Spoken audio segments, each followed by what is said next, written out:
ሰላም ጤና ይስጥልኝ ወደ ቻናሌ ቤተሰቦች ዛሬ ታህሳስ 12 ቀን 2018 ዓ.ም አዳዲስ መረጃዎችን ይዤላችሁ መጥቻለሁ። በምስራቅ ወለጋ ዞን ጌዳና አያና ወረዳ አካባቢ ታጥቀው በጃልሞሳ መሬት ሲንቀሳቀሱ የነበሩ ከ200 በላይ የሸኒ አባላት የሰላም ጥሪውን ተቀብለው መግባታቸው ተሰምቷል። በጎንደር ዙሪያ ወረዳ ሲንቀሳቀሱ የታጣቂዎችም የሰላም ጥሪውን መቀበላቸውን ሰምተናል። እንዲሁም ጥምር ጦር ጽንፈኛ ቡድን ሲጠቀምባቸው የነበሩ ልዩ ተተኳሾችንና ሎጂስቲክሶችን ገቢ ማድረጉን ገልጿል ማለት ነው። ዝርዝር መረጃዎች አሉ ምናያቸው ነው የሚሆነው። አብራችሁ ይቆዩ። በቀወት ወረዳ በተሬ ቀጠና የተሰማራው ጥምር ጦር ለ3 ዓመት ዋና ማዕከል ተሬ በማድረግ ቀጠናውን ለእኩይ ዓላማ ሲጠቀምበት የነበረው ቦታ በመቆጣጠር ሲጠቀምባቸው የነበሩ ተሽከርካሪዎችን፣ የጦር መሳሪያዎችና ሎጂስቲክሶችን በቁጥጥር ስር ማድረግ መቻሉን ጥምር ጦሩ አስታውቋል። በዚህም 3 ሲኖትራክ፣ 2 ፒካፕ እና 1 ሃይሩፍ አምቡላንስ፣ 1 ብሬን፣ 1 ጥቁር ክላሽ፣ 2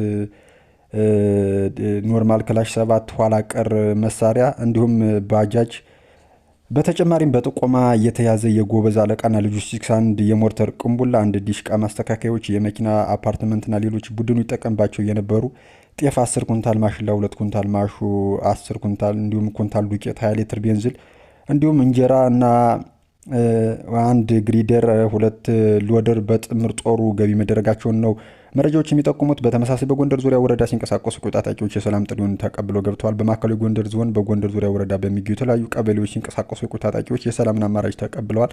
ታጣቂው በጫካ ሲንቀሳቀሱ የነበሩ ታጣቂዎች ሰሞኑን በተከታታይ ወደ ሰላም እየገቡ ሲሆን በዛሬው ዕለትም ራሱን አፋባሃ መብረቅ ክፍለ ጦር ቁልቋል ብርጌድ ብሎ የሚጠራው ቡድን መሪ አዘዘ ሞላ ጨምሮ 17 የቡድኑ አባላት 1 ብሬን፣ 5 ክላሽ፣ 1 የጦር ሜዳ መነጽር፣ 3 ሚኒሽር፣ 2 ቾኮዝ፣ 1 ማስ፣ 1 ጓንዴ፣ 1 አልቢን በመያዝ የሰላም ጥሪውን በመቀበል ገብቷል ማለት ነው። ወደ ሰላም የገቡትም ታጣቂው ቡድን አባላት እንደተናገሩት መንግስት የህዝብን ጥያቄ እንደሚፈታ በማመናቸው የሰላም አማራጭን መቀበላቸው ገልጸው ከመንግስትና ከህዝብ ጎን በመሰለፍ ሌሎች በጫካ የሚኖሩ ወንድሞችም ወደ ሰላም የሚመጡበትን ሁኔታ ለማመቻቸት ዝግጁ መሆናቸውን ነው የገለጹት። መንግስት በተከታታይ ሲያደርግላቸው የነበረውን የሰላም ጥሪ በመቀበላቸው ትክክለኛ ምርጫ መሆኑን ነው የገለጹት ማለት ነው። በተመሳሳይ በተሳሳተ መንገድ ትጥቅ አንግበው በጫካ ገብተው የነበሩ ጽንፈኛ ኃይሎችም የመንግስትን የሰላም ጥሪ በመቀበል ሰላማዊ መንገድ ለመንግስት እጃቸውን ሰጥተዋል። በሰሜን ጎጃም ዞን ሰሜን ሜጫ ወረዳ ትጥቅ አንግበው ጫካ ከወጡ ጽንፈኛ ኃይሎች አንደኛ የቆየ አዲሱ ሞላ አብራረው ትጥቅ ከመሰል ጥይት ጋር በመያዝ እንዲሁም ሁለተኛ ብርሌ የምንችል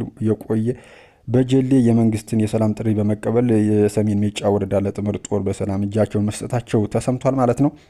ወደ ዋናው መረጃችንና መጨረሻው መረጃችን ስናልፍ በምስራቅ ወለጋ ዞን ጌዳና አያና ወረዳ አካባቢ ታጥቀው በጃልሞሳ መሬት ሲንቀሳቀሱ የነበሩ ኃይሎች የሰላምን ጥሪ ተቀብለው መግባታቸው ተሰምቷል። ለበርካታ ዓመታት ነፍጥ አንግበው በምዕራብ ኦሮሚያ አካባቢ የህዝብን ሰላምና ደህንነት ሲያወኩ የነበሩ ከ200 በላይ የሚሆኑ ታጣቂ ኃይሎች ጋር በተደረገ ጠንካራ የመረጃ ክትትልና ውይይት ከነሙሉ ትጥቃቸው ወደ ሰላም እንዲመጡ መደረጉን የምስራቅ ወለጋ ዞን አስተዳዳሪ አቶ ዋቅሪ ነገራ ገልጸዋል። ምዕራብ እዝ እያከናወነ በሚገኘው ግዳጅ አፈጻጸም በዞኑ በርካታ ውጤቶችን እየተመዘገቡ መምጣታቸውን ያወሱት አቶ ዋቅሬ አሁን እየተመዘገበ የሚገኘው ወታደራዊ ድሎች ለህዝባችን ከፍተኛ እፎይታን የሚያጎናጽፉ ናቸው ብለዋል።